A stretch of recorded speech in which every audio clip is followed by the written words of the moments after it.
होय रेशमे, चहा आणि बटराच काय करायचं? अरे गर आहे की चहा आणि कशाला आणि बटरा कुठून आणणार आहेस? एकच आणायची आण कशी, नाहीतर आपापल्या घरनं आणायची. हे बघ मी कशी आणल्यात. मग त्यातलेच काय की नवीन कशाला?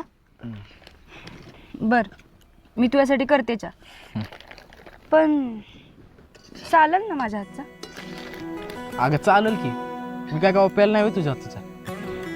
पेलायस पण आता चव बदलली असेल ना, म्हणून म्हणलं विचारावं आवडतोय का नाही कुणास ठाऊक. अगं आवडतोय की. अगं कितीतरी वेळा मी चहा बटर खायला आलोय तुझ्या घरी. हा पण आता येत नाहीस, विसरलास ना. वेड्या मना सांग ना खुणावती का खुणा माझे मला आले हसू प्रेमात फसणे